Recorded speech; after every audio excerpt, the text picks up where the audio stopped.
ငပြောဒီနဲ့ကြက်ဥရှိရနဲ့လှုပ်ရှားလို့ရမယ်ငပြောဒီပန်ကိတ်လုံးလေးတင်ပေးလိုက်ပါတယ်အိမ်မလွယ်လွယ်ကူကူခဏလေးနဲ့လှုပ်ရှားလို့ရတဲ့အမုံလေးတစ်မျိုးဖြစ်ပါတယ်အရင်ဆုံးငပြောဒီပေါ့နော်ဒီငပြောဒီလေးလုံးကိုဖရင်းနဲ့ခြေထားပေးလိုက်ပါမယ်လေးလုံးဆိုပေမဲ့အလုံးကြီးတော့မဟုတ်ဘူးပေါ့နော်ခြေထားပြီးရင်ကြက်ဥကတော့တစ်လုံးပဲထည့်ပါမယ်နှလုံးစင်တော့များသွားမှာပေါ့နော်ကြက်ဥတစ်လုံးပြီးတော့ဂျုံမုံကတော့ဒါ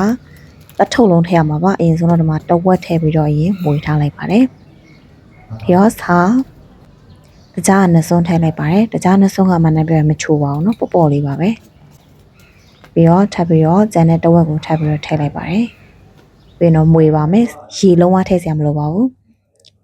ပြီးတော့စီအိုပူနေအောင်တဲ့မီးကိုအလဲလက်ပြန်လျှော့ပြီးတဲ့ခါကျတော့မှကြော်ပါမယ်လုံးဝမီးအေးအေးနဲ့ပဲကြော်ရပါမယ်နောက်မလို့ရှင်တူးတော့မှာပါတခါတည်းအရန်ကိုမီးတူးတယ်ပါတယ်အဲဆိုမီးကိုလုံးဝအေးအေးလေးနဲ့ကြော်ရပါမယ်เนาะပြီးတော့စက္ကန့်အနည်းငယ်အတွင်းမှာပဲဟိုဘက်ဒီဘက်ခဏခဏပြန်လန်ပေးရပါမယ်။ဟိုရင်တစ်ဖက်ကမဲတော့မှာပါမဲတော့တာအရင်ကြီးတူးတော့မဟုတ်ဘူးလေမလာဘူးပေါ့နော်။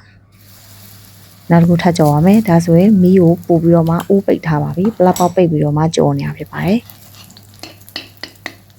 သူလည်းပဲခဏလောက်ထားပြီးတော့ဟိုဘက်လန်ဒီဘက်လန်လိုက်ရင်ရပါပြီ။အိုးကတော့စီရတိချာလေးပူချက်နေရမလို့လုံးဝမကတ်ဘူးပေါ့နော်။မီးအေးလေးနဲ့ကြော်နေတဲ့အတွက်လုံးဝ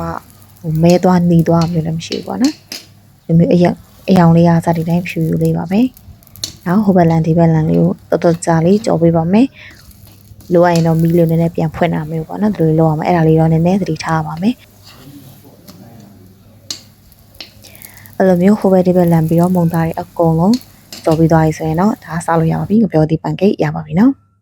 မကအိုးရှိတဲ့လူအတွက်ကတော့အဆင်ပြေပါတယ်ထိန်နီဦးနဲ့လည်းမီးကိုအေးအေးလေးနဲ့ကြော်စားလို့ရပါတယ်နော်အချို့ကြိုက်တဲ့လူတွေကတကြားဖြူပြီးတော့စားလို့ရပါတယ်နိုးစီတို့ပြားရည်တို့ဆမ်းပြီးတော့စားရင်ပို့ပြီးတော့ကောင်းပါတယ်